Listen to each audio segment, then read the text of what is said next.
चलिए कार्यक्रम की शुरुआत करेंगे। आज की बड़ी खबर आपको बताते चले कि कश्मीरी पंडित लगातार किस तरह से सड़कों पर हैं और बड़ा मुद्दा यहां पर एम फॉर्म का बना हुआ है कि किस तरह से वोटिंग जो है वो होगी। यहां पर एम फॉर्म को लेकर कश्मीरी पंडित सड़कों पर उतर आए हैं और जाहिर तौर पर जो जहां रजिस्टर है वहीं पर वोट डालने का अधिकार मिल जाए, इस तरह से बड़ी मांग रखी गई है। और कश्मीर की 3 लोकसभा सीटों पर यहां वोट डालेंगे, जिसको लेकर बड़ी कवायद यहां तेज कर दी गई है। 1.13 लाख प्रवासी कश्मीरी पंडित हैं जो देश के अलग अलग कोने में रह रहे हैं। तो फिलहाल एम फॉर्म को लेकर लगातार कश्मकश की स्थिति यहां पर बनी हुई है, लेकिन उसके बीच में जल्दी से आपको बताना बहुत जरूरी है कि आखिर किस तरह से कश्मीरी पंडित जो है वो एक समीकरण जरूर लोकसभा चुनावों में बनाते नजर आ रहे हैं। क्योंकि आज आपने देखा भारतीय जनता पार्टी और पीडीपी पार्टी एक दूसरे पर हमलावर है कश्मीरी पंडितों के पलायन को लेकर, वापसी को लेकर। लेकिन उस बीच में जो परेशानियां इन लोगों को आ रही है वो समझना जरूरी है। रिपोर्ट के मुताबिक यहाँ कश्मीर की 3 लोकसभा सीटें हैं जिसके लिए वोट यहाँ कश्मीरी पंडित जो है वो डालेंगे। लेकिन जाहिर तौर पर समझना बहुत जरूरी था कि आखिर लगभग 14,000 नए प्रवासी कश्मीरी पंडित मतदाताओं ने रजिस्ट्रेशन कराया है और आप देखिए जिसका अब कुल आंकड़ा 1.13 लाख हो गया है। तो पिछले चुनाव में बीजेपी को जिस तरह से अधिकतर वोट मिले थे, एक बड़ी बात आपके सामने, क्योंकि रिपोर्ट की बता रही है कि 2019 के लोकसभा चुनाव में लगभग 99,000 प्रवासी कश्मीरी पंडितों ने रजिस्ट्रेशन कराया था और उसके बाद 86% वोट जो है वो बीजेपी को मिले थे। प्रवासी वो लोग हैं जो 1990 के दशक में घाटी को छोड़कर वापस जम्मू पहुंचे थे।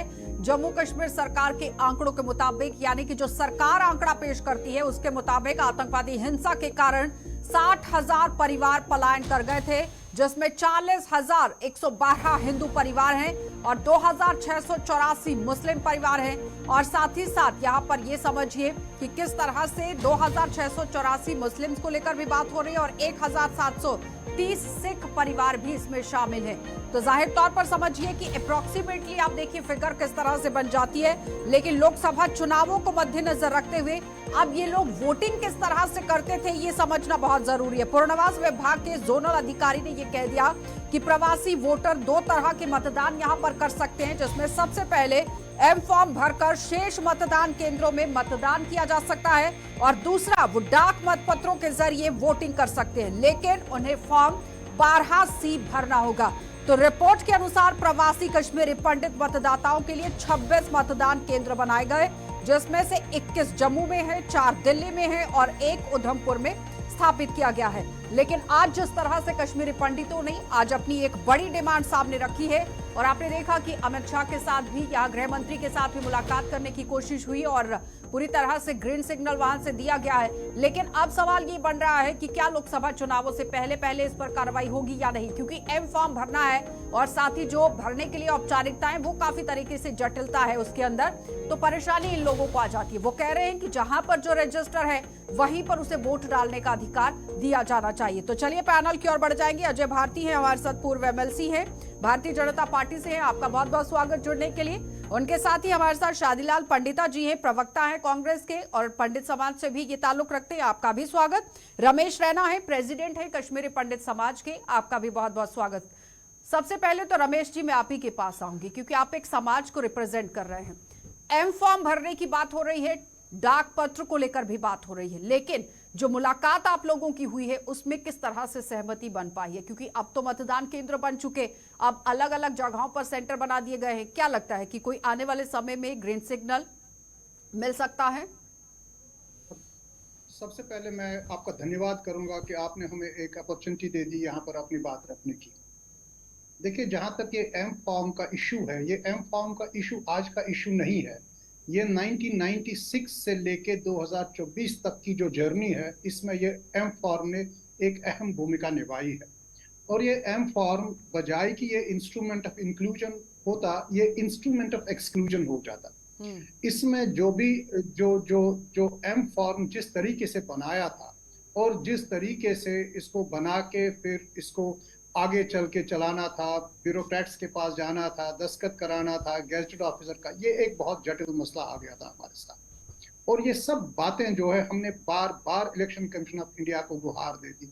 जिस वक्त हमारा वोटिंग हो गई कश्मीर में, उस वक्त ये एम फॉर्म हमारे लिए एक बड़ा सरदर्द बन गया। ये मान लीजिए ये हमारे लिए एक क्रॉनिक मिग्रेनस हेडेक बन गया। अजय तो जी, इस बारे में ये एक सरदर्द बन चुका अभी था। जो ये एक मिनट पहले मेरी बात पूरी सुन लीजिए, मैंने हाँ। अभी पूरी बात नहीं की।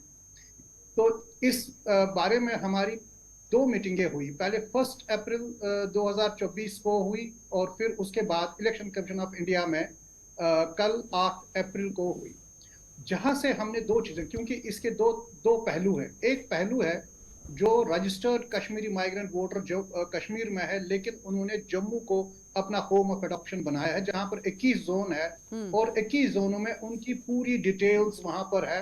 और वहां पर जो एम फॉर्म की आवश्यकता हमें नहीं लगता है, क्योंकि जो एम फॉर्म की डिटेल्स है वो वोटर लिस्ट में वहां पर ऑलरेडी जोन्स में पड़ी है। लेकिन एक और सेक्शन है, वो अहम सेक्शन है, जो लगभग 25,000 फैमिलीज रजिस्टर्ड है outside JNK, that is Delhi NCR और बाकी जगहों में। वहां पर ऐसी सुविधा नहीं है। वहां पर जो वोटिंग, जो वहां पर कश्मीरी माइग्रेंट्स रजिस्टर्ड है, उनका पूरा डाटा बैंक अवेलेबल नहीं। ठीक है और अजय जी, ये जो डाटा बैंक ना अवेलेबल होने अजय जी जवाब दीजिए इस पर कि डाटा तो ऑलरेडी इलेक्शन कमीशन के पास है, क्योंकि रिहैबिलिटेशन डिपार्टमेंट के पास है, तो फिर दोबारा से औपचारिकताएं देने की जरूरत क्या पड़ गई? और जो लोग बाहर हैं उनके लिए अब यहाँ पर इंतजाम करने की जरूरत थी।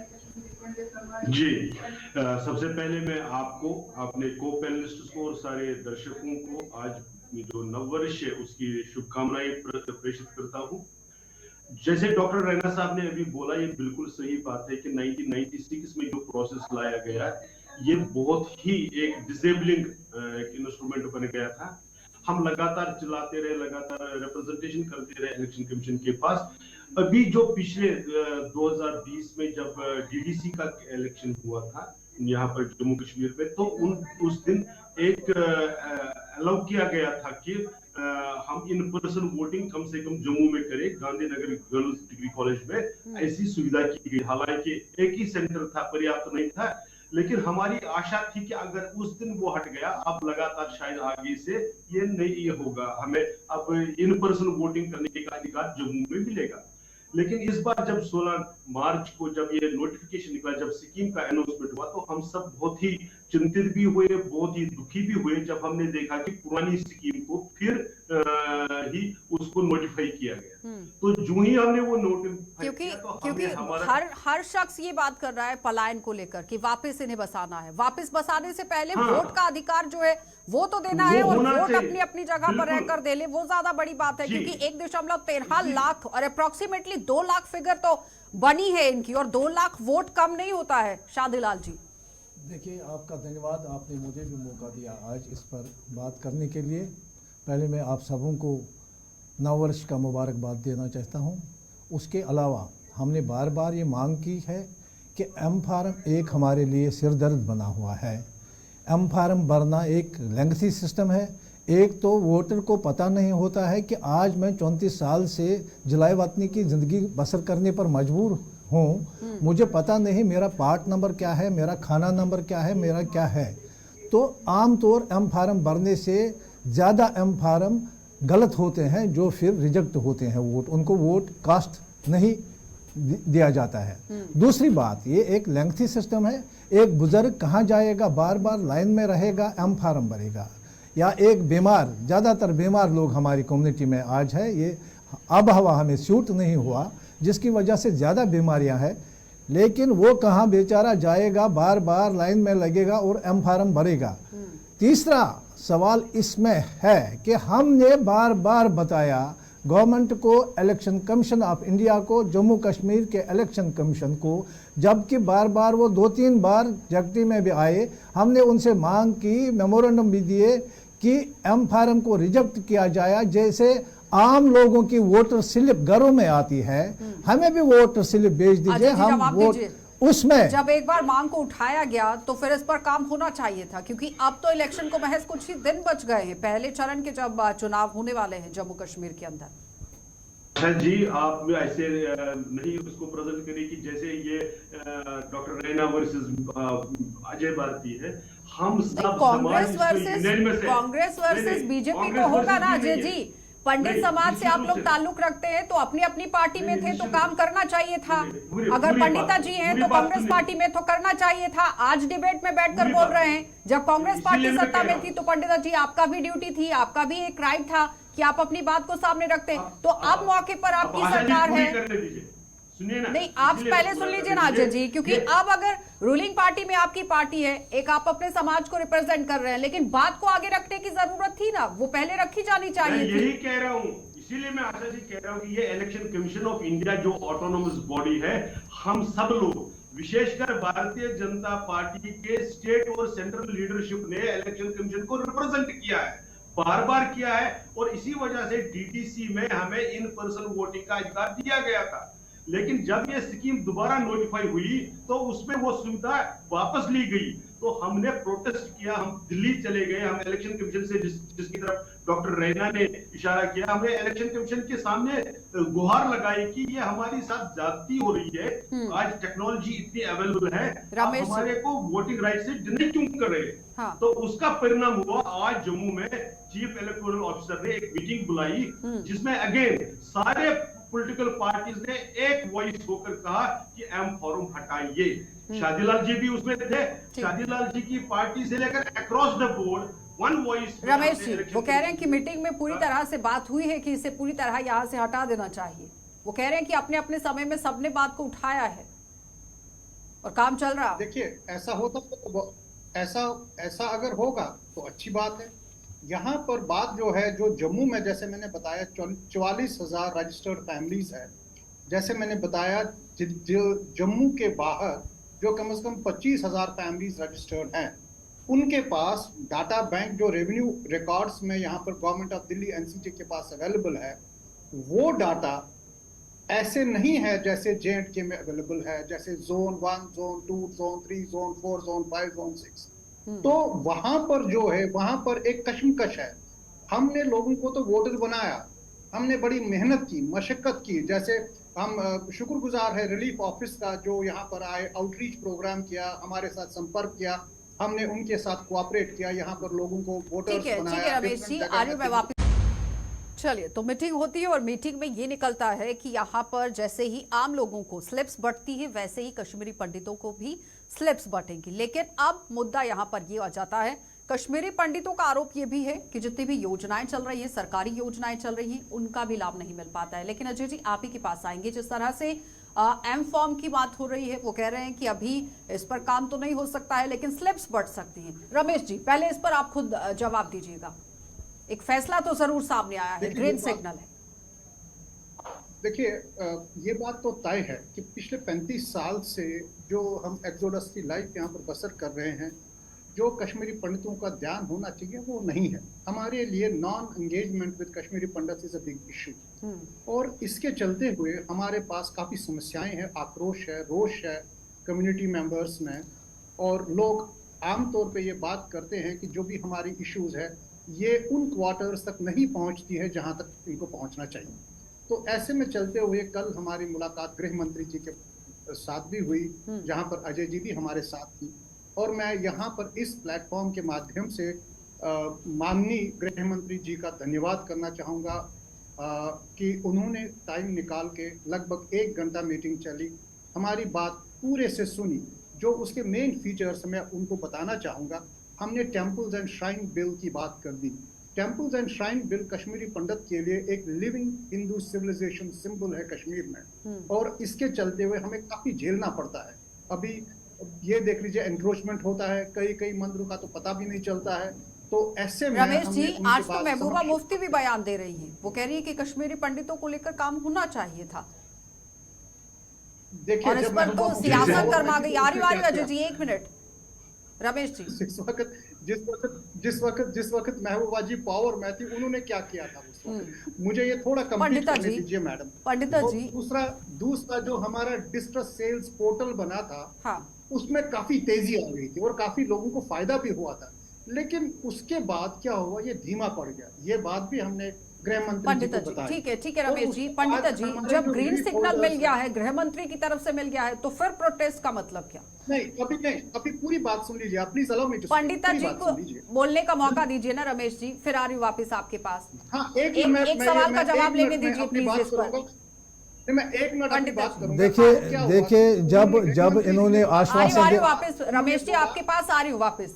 आश्वासन आज तक हमें बहुत बार मिला है, लेकिन कश्मीरी पंडितों के लिए आज जीरो भी काम नहीं हुआ है। मुझे बताए, कश्मीरी पंडित हम ही लोग थे जो 4 साल से प्रोटेस्ट कर रहे थे और मामूली मांग थी हमारी रिलीफ, जो लाइफ डोज है, एक रिलीफ होल्डर को जिंदा रखने के लिए गवर्नमेंट ऑफ इंडिया ने रिलीफ रखा है, मामूली रिलीफ रखा है, उस पर जिंदा है कश्मीरी पंडित रिलीफ होल्डर। 4 साल से प्रोटेस्ट हो रहे हैं, आश्वासन बहुत दिए गए लेकिन आज तक नहीं बढ़ाया गया। हमारी प्रॉपर्टी का नुकसान हो रहा है। 34 साल से हम मांग करते हैं, हमारा क्या कसूर है? हमने खुद प्रॉपर्टी नहीं छोड़ी है, हमसे छुड़वाई गई है, एग्जाइल में है। आखिर तो हमारी जमीन जायदाद अभी है, बागात है, उसका नुकसान हो रहा है। पीडीपी के साथ रहे हैं आप, जब नेशनल कॉन्फ्रेंस के साथ रहे हैं आप, तब याद नहीं आया? देखिए, जब इलेक्शन आ गई तो याद आ गया? देखिए, न मैं पीडीपी से रहा हूं, न मैं नेशनल कॉन्फ्रेंस कोलिशन में नहीं रहे। कोलिशन में थी, उस वक्त भी हमने मुद्दा उठाया था और उस वक्त है कि नहीं, उस वक्त आश्वासन मिला था। जो हुआ था उस सरकार में हुआ है, जो नौकरियां मिली उस सरकार में मिली, जो हमारा रिलीफ उस हर 3 साल से की याद क्यों नहीं आई? 3 साल नहीं 3 साल के बाद रिलीफ बढ़ता था। और जो जवाब दीजिए, वो कह रहे हैं कि हर 3 साल के बाद रिलीफ जो है वो बढ़ जाता था, तो फिर परेशानी किस बात? और जो भी ट्रांजिट कैंप बने हैं, जम्मू में बने हैं, कश्मीर में बने हैं, कांग्रेस सरकार में बने, कोलिशन सरकार में बने हैं। देखिए, कांग्रेस पार्टी का मैं क्या कहूं, अगर सिर्फ एक चीज उनके प्रवक्ता यहाँ पर बताएं कि क्या वो जगमोहन के कहने से निकले, जैसे इनकी पार्टी बार बार प्रचार करती है। अगर जवाब दूंगा पर शादीलाल जी क्यों निकले जगमोहन के कहने पर, और अगर ये उनके कहने पर नहीं, थर्ड पर्सनशिप के कारण निकले, तो ये अपनी पार्टी को क्यों नहीं समझाते, अपने अलायंस पार्टनर्स को क्यों नहीं समझाते? एक ये बात। दूसरी बात इन्होंने गलत करी, जब 2014 में भारतीय जनता पार्टी की सरकार आई, तब एक रिलीफ होल्डर को केवल 6,500 रुपए मिलते थे। आज वो डबल होकर 13,500 हो गया। 10,000 मिलते थे। काफी नहीं है। मैं आपके बीच में बोला नहीं शादीलाल जी, मैं आपसे तू मैं नहीं करना चाहता हूं, मैं क्षमा चाहूंगा, लेकिन आपको जानकारी गलत है तो एक बार कागज देख लीजिए। वैसे तो आपके जो अलायंस पार्टनर है वो कागजों से डरते हैं, लेकिन उसको छोड़ दीजिए। 6,500 मिलता था 2014 में, अब वो 13,000 हो गया। जो पैकेज आई वो सुषमा स्वराज जी और जिस डॉक्टर रमेश रैना जिस ऑर्गेनाइजेशन के हेड है, उनके सुप्रीम कोर्ट में रिट के कारण आया, कांग्रेस पार्टी के मेहरबानी के कारण नहीं आया। 2008 में पंडिता जी, 2000 देखिए रिट के कारण हुआ था, कांग्रेस पार्टी की रहमो करम पर नहीं हुआ था, सुप्रीम कोर्ट के कारण हुआ था। नहीं, गलत बात है। स्वराज जी के कारण। देखिए हमने उस वक्त गवर्नमेंट को अप्रोच किया था, उस वक्त की सरकार माइग्रेंटों की सुनती थी, जो भी हमारे मुश्किलात थे वो सुने जाते थे, और जो कुछ हुआ है, मैंने 4 मेमोरेंडम उस वक्त भी लिखे और इस सरकार को भी, इस सरकार ने जवाब तक नहीं दिया। उस वक्त हमारी बात सुनी जाती थी और काम हो रहा था।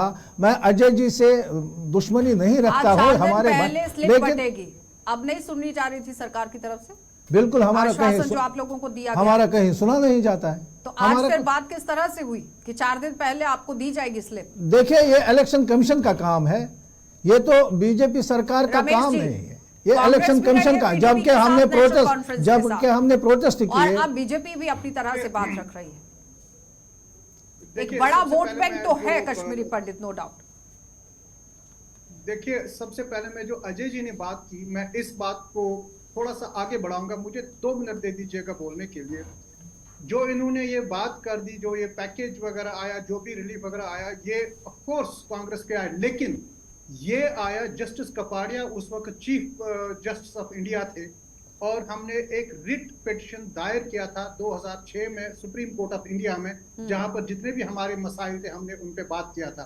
और जस्टिस कपाड़िया ने उस वक्त एक action taken report government of India से मांगा था, और तब हमारे प्रधानमंत्री जी कश्मीर गए थे और कश्मीर से उन्होंने prime ministers relief and rehabilitation package किया था। ये कांग्रेस की देन नहीं है, ये एक्शन टेकन रिपोर्ट जब सुप्रीम कोर्ट ऑफ इंडिया ने मांगा था। मैं बिल्कुल अजय जी से सहमत हूं। जवाब दीजिए पंडिता जी। बात देखिए रही- देखिए बता कांग्रेस रहे ने नहीं हैं- किया था। देखिए ये कांग्रेस ने किया था। मुझे बताइए, मुझे बताइए ट्रांजिट कैंप जो बने, जो टाउनशिप बने, वो तो कांग्रेस तो नहीं बनाई, कांग्रेस ने बनाए। वो सारा कुछ जो रोजगार पैकेज 6,000 का दिया, और उस वक्त 10,000 उन्होंने बताया था। 6,000 फिल अप करके हम ये और 10,000 देंगे। जब सरकार गिरी हमारी, तो वो सारा का सारा पेंडिंग रहा। हमने बहुत मेमोरेंडम लिखे मोदी जी से और होम मिनिस्ट्री से, लेकिन एक भी जवाब नहीं आया। मुझे बताइए क्या ये टू रोड सेटल्स कांग्रेस ने वही नहीं बनाए?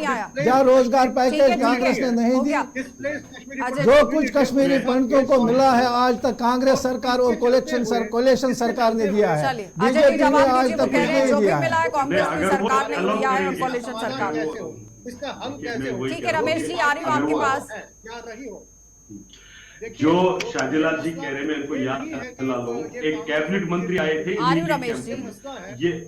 ये 3 लोग वहां से 3 पार्टियों के खड़े होकर उनके साथ जिस प्रकार का दुर्व्यवहार किया, वो अभी तक किसी को भूला नहीं है जगती में। खैर, उसको छोड़ दीजिए।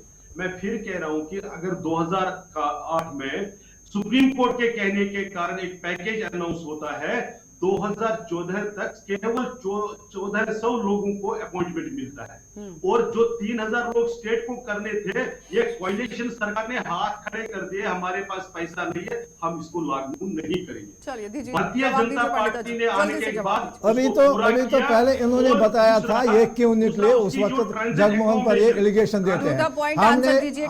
हमने कभी एलिगेशन नहीं दी है, लेकिन उस वक्त सरकार कौन सी थी?